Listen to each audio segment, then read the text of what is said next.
Welcome to NSTV. నేను రాజీవ్. ముందుగా headlines చూద్దాం. టీడీపీ జాతీయ ప్రధాన కార్యదర్శి లోకేష్ బాబు కాన్వాయ్ ని తనిఖీల పేరుతో ఉద్దేశపూర్వకంగా ఆపుతున్నారని, రోజు తనిఖీలు చేస్తున్నామని, ముఖ్యమంత్రి మెప్పు కోసం కొంతమంది పోలీసు అధికారులు అత్యుత్సాహంతో ఈ కార్యక్రమాలకు పాల్పడుతున్నారని దేవినేని ఉమాగారు ఘాటుగా వ్యాఖ్యానించారు. అక్కడ పోటీ చేస్తున్న వైసీపీ అభ్యర్థి కారు తనిఖీ చేసే పరిస్థితి లేదని, తెలుగుదేశం పార్టీ నాయకులు, కార్యకర్తలు ఎన్నికల కోడ్ నియమావళిని అనుసరిస్తున్నారని తెలియజేశారు. వీటన్నిటికీ మీరు సమాధానం చెప్పే బయలుదేరాలి, సమాధానం చెప్పాలి. ఇవాళ ఎక్కడా కూడా ఏది కూడా మీరు చెప్పిన హామీలు కూడా అమలు అవ్వలేదు. వీటన్నిటి మీద కూడా సమాధానం చెప్పే బయలుదేరాలి. మీ బస్సు యాత్రలో ప్రజలకు అవకాశం ఇస్తే ఇంతకన్నా గట్టిగా గొప్పగా ప్రతి ఒక్క సామాన్యుడు, ప్రతి ఒక్కడు కూడా ఇవాళ కరెంటు బిల్లు పెంచావు, బస్ ఛార్జీలు పెంచావు.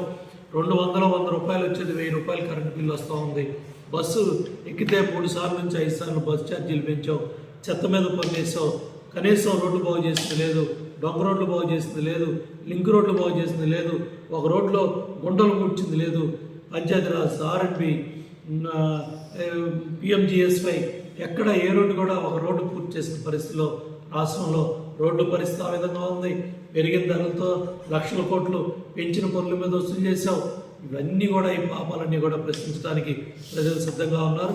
నీ బస్సు యాత్రలో ప్రజలకు అవకాశం కల్పిస్తే, ప్రజలకు మైక్ ఇస్తే, నీ పోలీస్ యంత్రాంగం పోలీసుల్ని, ప్రజల్ని నీ దగ్గరికి రానిస్తే ఇవన్నీ కూడా ప్రజల్ని నడబోయే ప్రశ్నలు. వీటికి సమాధానం చెప్పాలని జగన్మోహన్ రెడ్డిని, వైసీపీ ప్రభుత్వాన్ని డిమాండ్ చేస్తూ ఉన్నాను. అధికార యంత్రాంగానికి ఇవాళ ఇవన్నీ తెలిసే పరిస్థితి లేదు, మాట్లాడే పరిస్థితిలో వాళ్ళు లేరు. మీరు ఇచ్చిన హామీలే తీసుకోండి. జాబ్ క్యాలెండర్ అన్నారు, సిపిఎస్ రద్దు అన్నారు, ప్రత్యేక హోదా అన్నారు, కడపలో స్టీల్ ఫ్యాక్టరీ అన్నారు, విశాఖ స్టీల్ ఉక్ అన్నారు, ఇటు రైల్వే జోన్ అన్నారు, షెడ్యూల్ 9, షెడ్యూల్ 10 ఆస్తులు 2 రాష్ట్రాల మధ్య 1,00,000 కోట్లు పంపకాలు జరగాలి, ఆస్తులు పంపకాలు జరగాలి. వాటి గురించి పట్టించుకున్న ఊసు లేదు. 31 మంది ఎంపీలుండి ఏ మాత్రం కూడా ఎవరో కూడా బాధ్యతతో పట్టించుకుంది లేదు, పనిచేసింది లేదు. ఇవాళ దేనికి సమాధానం చెప్పే పరిస్థితిలో మీరు లేరు. ఇవాళ ఏ హామీలైతే తీసుకోండి, ఏ ఒక్క హామీ కూడా ఇవాళ రాష్ట్రంలో మీరు అమలు చేయలేకపోయారు. మళ్ళీ ఆ రోజు పాదయాత్ర, ఈరోజు బస్సు యాత్ర. 5 సంవత్సరాలు తాడేపల్లి ప్యాలెస్లో నేను ఇక్కడే ఇల్లు కట్టుకున్నాను, అమరావతిని ఉద్ధరిస్తాను, ఒకే రాజధాని, అమరావతి రాజధాని అని ఆ రోజు ఇక్కడ రైతులను నమ్మించి, ఈ ప్రాంత ప్రజలను నమ్మించి ఇవాళ అమరావతి రైతాంగాన్ని 1560 రోజులుగా వాళ్ళు ధర్నాలు చేసి రోడ్డెక్కి ఆడకూతుళ్ళు, రైతులు, ఎస్సీలు, ఎస్టీలు, బీసీలు, మైనార్టీలు, అన్ని వర్గాల రైతులు కూడా అక్కడ ఈ 1560 రోజులు వాళ్ళు పడ్డ మానసిక బాధ కానీ, వ్యధ కానీ, కన్నీళ్ళు కూడా ఇంకిపోయి ఆడబిడ్డలు మరి బాధపడిన రోజులు ఉన్నాయి. ఎంతోమంది రైతులు, రైతు కూలీలు కూడా జైలుకి వెళ్ళి వచ్చారు. వాళ్ళ మీద కూడా ఎస్సీ ఎస్టీ కేసులు పెట్టి వాళ్ళని కూడా జైలు పాలు చేశారు. ఆడకూతుళ్ళని లాఠీలతో కొట్టడం కాదు, పోలీసు అధికారులు కొంతమంది అత్యుత్సాహంగా ఆ మహిళలను కావచ్చు, కుటుంబాలను కావచ్చు ఎంత అవమానపరిచారో, ఎంత ఇబ్బంది పెట్టారో అన్నీ కూడా మనం చూసాం. ఇవాళ వీటన్నిటికి కూడా ఏటికి కూడా సమాధానం చెప్పే పరిస్థితిలో ముఖ్యమంత్రి లేరు అని మేము డిమాండ్ చేస్తున్నాం. ఇవాళ మద్య నిషేధం చేసి ఓట్లు అడుగుతానన్నారు. ఇవాళ ఏం జరుగుతూ ఉంది?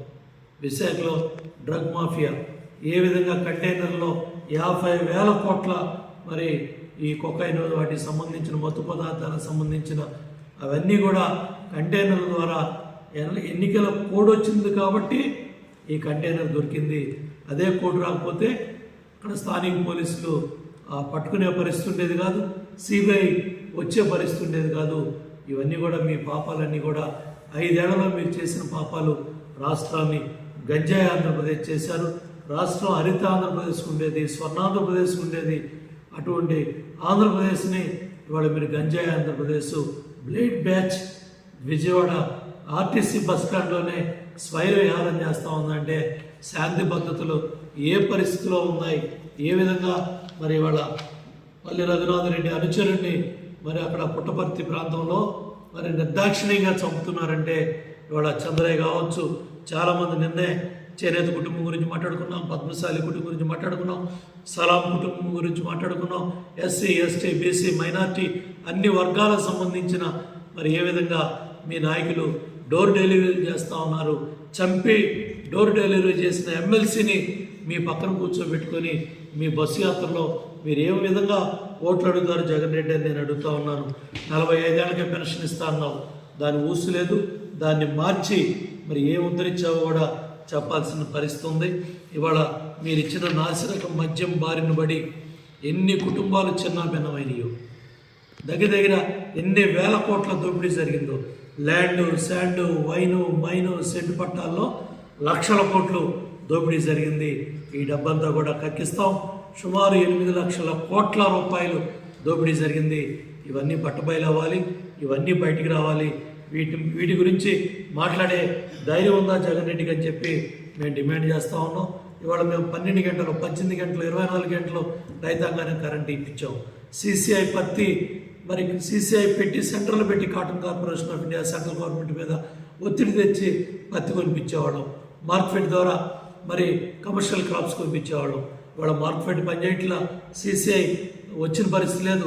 పొద్దున్న నేను కంచిచర్ల మండలం ఆత్కూరు వెళ్తే 12,000 రూపాయలన్న పత్తి ఇవాళ 6,000 రూపాయలకి గుంటూరు తీసుకెళ్ళి అడుక్కొని స్పిన్నింగ్ మిల్ వాళ్ళకి మేము అమ్ముకొని వస్తున్నామని రైతులు నాకు ఉదయం చెప్పారు.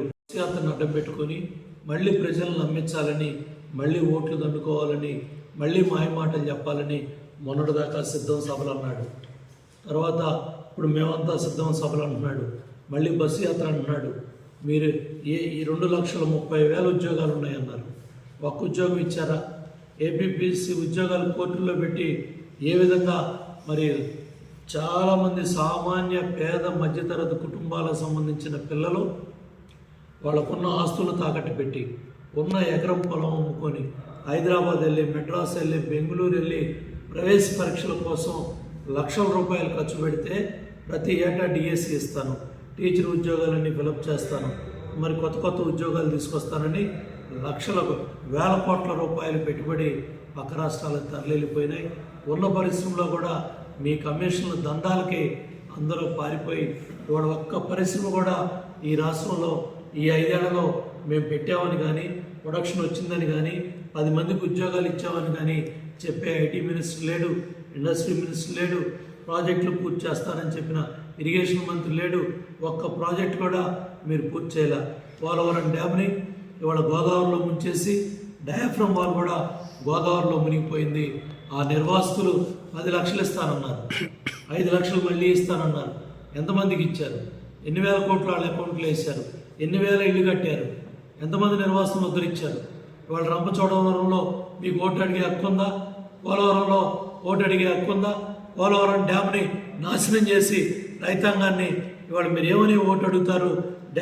పోలవరం డ్యామ్ అనేది 50 లక్షల ఎకరాలు రాష్ట్రం మొత్తం అన్ని ప్రాంతాలకు కూడా నీళ్లు తీసుకెళ్లే ఒక బహుళార్థ సాధక ప్రాజెక్టు. అటువంటి ప్రాజెక్టు 72% వెళ్తే ఇవాళ గాలి కొట్టుకుపోయి, ఇవాళ డయాఫ్రమాలు కొట్టుకుపోయి, ఇవాళ అక్కడ మరి ఏమాత్రం కూడా పనులు ముందుకు సాగిన పరిస్థితులు మనం చూస్తున్నాం. పట్టిసీమ పంపులకి తాళాలేసి 4 ఏళ్ళు పూసుపట్టి ఇవాళ గతి లేని పరిస్థితిలో, విధి లేని పరిస్థితిలో 5వ సంవత్సరం నీళ్లు వదిలేరు తప్ప దగ్గర 100-110 TMCలు వచ్చి 55 TMCలు తేలని మీ అసమర్థత. 24 పంపుల్లో 5-6 పంపులు పనిచేయలేదంటే ఇటువంటి అసమర్థుడా మళ్ళీ అధికారాన్ని కోరుతున్నాడు? ఇటువంటి అసమర్థుడా మళ్ళీ ఓట్లు అడుగుతున్నాడు జగన్ రెడ్డి అని ఇవాళ ప్రజలు ప్రశ్నిస్తూ ఉన్నారు. చింతలపూడి ప్రాజెక్టు 5,000 కోట్లు తెచ్చి 4,100 కోట్లు ఖర్చు పెట్టిస్తే ఈ 5 ఏళ్ళు ఆ ప్రాజెక్టు నాశనం చేశారు. అదే ఆ ప్రాజెక్టు పూర్తున్నట్టయితే జగ్గేపేట, నందిగామ, మైలవరం, తిరువూరు, నూజివీడు, గన్నవరం, ఏలూరు, దెందులూరు, గోపాలపురం, చింతలపూడి 10 నియోజకవర్గాల్లో 10 లక్షల ఎకరాలు మెట్ట ప్రాంతం అంతా కూడా 2 పంటలు 30 బస్తాలు పండే వరి, 40-50 బస్తాలు కౌలూరు, చాలా ప్రాంతాల్లో పండిని మన కళ్ళ ముందు పట్టిసీమ నీళ్లు, గోదావరి నీళ్లు చూసాం. 13 లక్షల ఎకరాలు కృష్ణా డెల్టాలో ఎక్కడ కారంచేడు, ఎక్కడ పట్టిసీమ, ఎక్కడ కృష్ణా డెల్టా, ఎక్కడ ప్రకాశం బ్యారేజీ, ఇవన్నీ కూడా సమాధానాలు చెప్పే పరిస్థితిలో మీ ఎమ్మెల్యేలు కానీ మీ మంత్రులు కానీ ఎవరు కూడా లేరు. కోల్డ్ స్టోరేజ్లు అన్నావు, గిట్టుబాటు ధరలు అన్నావు. ఏ పంట గిట్టుబాటు ధర ఇప్పించావు? ఏ పంట కలిసి వచ్చింది? ఏ రైతు బాగున్నాడు? ఈ 5 ఏళ్లలో మీ దిక్కుమాల పాలన, మీ దరిద్ర పాదం ఏ ఒక్క పంటన్నా కలిసి వచ్చిందా? ఏ రైతన్నా ఆనందంగా ఉన్నాడా? ఎక్కడన్నా ఒక ఎష్యూర్డ్ వాటర్, గ్యారంటీకి ఇచ్చే వాటర్ ఉందా? ఇవాళ బ్రిజేష్ కుమార్ ట్రిబ్యునల్లో మన హక్కుల్ని ఏమైనా కాపాడుతున్నావా?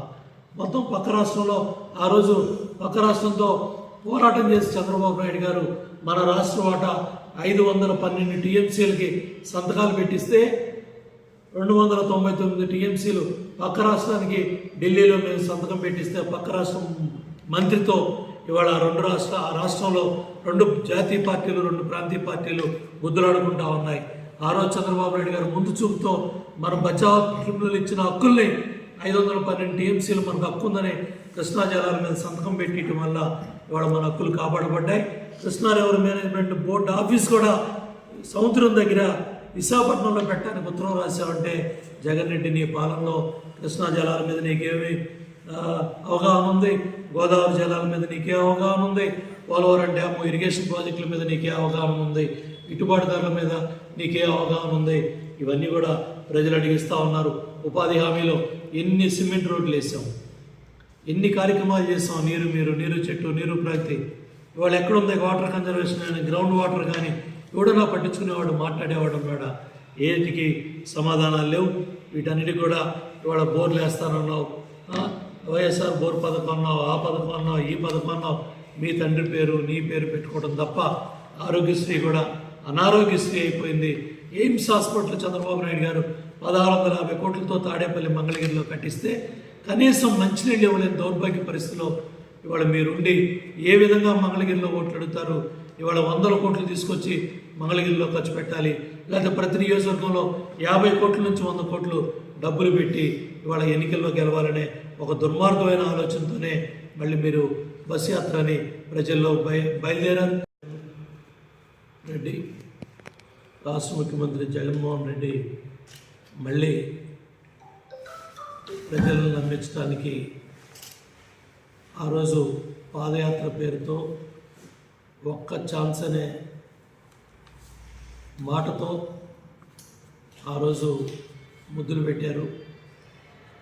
ఈ 5 సంవత్సరాల్లో పరిపాలన చేయటం చేతకాక పరిపాలన వైఫల్యంతో పాలనా యంత్రాంగాన్ని చతికిల పడేసి ఇచ్చిన హామీలని అమలుపరచకుండా పాదయాత్రలో దగ్గర 730 హామీలు ఇచ్చారు. ఈ 730 హామీల్లో ఈరోజు కూడా 631 హామీలు అమలు కాలేదు.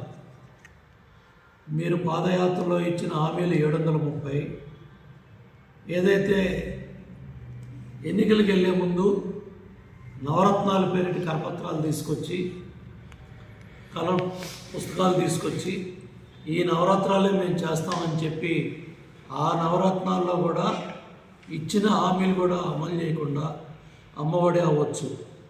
మీరు ఎన్ని సంవత్సరాలు ఇచ్చారు? ఎంతమందికి ఇచ్చారు? 15,000 ఇస్తానన్నది 14,000 చేశారు. 14,000 ఇస్తానన్నది 13,000 చేశారు. ఒక సంవత్సరం ఇచ్చిన వాళ్ళకి ఇంకో సంవత్సరం ఇవ్వలేదు. ఈ సంవత్సరం ఇచ్చిన వాళ్ళకి 3వ సంవత్సరం ఇవ్వలేదు.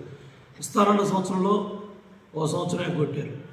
ఇట్లా ఏ కార్యక్రమం తీసుకున్నా అట్లాగే అన్నదాత సాయం కింద కూడా ఏదైతే రైతుకి ఇచ్చే డబ్బులు కూడా కేంద్ర ప్రభుత్వం ఇచ్చే డబ్బులు కూడా మీ ఖాతాలో వేసుకొని మేము రైతుల ముద్ర ఇచ్చాం, రైతులు డబ్బులు ఇచ్చామని అది కూడా మోసం చేశారు. ఎక్కడ గ్రామాల్లో తాగటానికి మంచినీళ్ళు ఎత్తుకునే పరిస్థితి వచ్చింది. బావుల్లో బోరుల్లో నీటి మట్టాలన్నీ కూడా పడిపోయాయి. డ్యాముల్లో నీళ్లు ప్రశ్నార్థకం అయిపోయినాయి.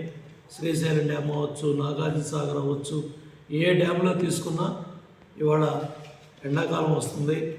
ఏప్రిల్ మేలో మరి తీవ్ర ఇబ్బందులు ఉంటాయనే దృష్టి కూడా లేకుండా ఏప్రిల్లో ఎన్నికలు అయిపోతాయి, పబ్బం గడుపుకుందామని దూరదృష్టి లేకుండా, ముందు చూపు లేకుండా, డ్యాముల్లో నీటి భద్రత మీద చర్యలు తీసుకోకుండా, అసలు ఇరిగేషన్ మంత్రి అనేవాడు ఉన్నాడో లేడో కూడా తెలియకుండా 5 ఏళ్లలో 2 ఇరిగేషన్ మంత్రులు ఇవాళ ప్రజల ముందుకు వచ్చి డ్యాముల గురించి కానీ నీళ్ల గురించి కానీ ఇటు ఆర్డబ్ల్యూఎస్ డిపార్ట్మెంట్ అవ్వచ్చు, ఇరిగేషన్ డిపార్ట్మెంట్ అవ్వచ్చు, ఏ డిపార్ట్మెంట్ కూడా కోఆర్డినేట్ చేసుకొని ఇవాళ మంచినీటి సమస్య మీద మాట్లాడే మంత్రి లేడు. జాతీయ ప్రధాన కార్యదర్శి లోకేష్ బాబు వాహనాన్ని కాన్వాయ్ని ఉద్దేశపూర్వకంగానే 3 రోజుల్లో 4 సార్లు తనిఖీల పేరిట విలువైన ఎన్నికల ప్రచార సమయాన్ని తనిఖీల పేరుతో ఆలస్యం చేస్తున్నారు. రాష్ట్ర స్థాయిలో ప్రతి ఒక్క కార్యకర్తకి నాయకుడికి లోకేష్ బాబు కాన్వాయ్నే మేము ప్రతిరోజు తనిఖీ చేస్తున్నాం, చెక్ చేస్తున్నామని ఒక మెసేజ్ పంపించడానికి ఇక్కడ పనిచేసే కొంతమంది పోలీసు అధికారులు అత్యుత్సాహంతో ముఖ్యమంత్రి మెప్పు కోసం, అధికార పార్టీ నాయకుల మెప్పు కోసం ఈ కార్యక్రమాలకి పాల్పడుతూ ఉన్నారు. మీరు మంగళగిరి నియోజకవర్గంలోనే చూసుకుంటే అక్కడ ఎమ్మెల్యే రామకృష్ణారెడ్డి కారు ఒక్కరోజు కూడా చెక్ చేసినట్టు పత్రికల్లో కానీ మీడియాలో కానీ మనం చూడలేం. అక్కడ ఎమ్మెల్సీగా పనిచేస్తున్న ఆయన కారుని ఎక్కడా కూడా తనిఖీలు లేవు, ఆపింది లేదు. అదేవిధంగా అక్కడ పోటీ చేస్తూ ఉన్న అభ్యర్థి కారు కూడా ఏ రోజు కూడా చెక్ చేయడం కానీ తనిఖీ చేయడం కానీ కనపడలేదు. అంటే కేవలం ఉద్దేశపూర్వకంగా కావాలని ప్రతిరోజు ఒక దైనందిక చర్యలాగా ఇదే పనిగా కొంతమంది పోలీసు అధికారులు అత్యుత్సాహంగా ఈ కార్యక్రమాలకు పాల్పడుతూ ఉన్నారు.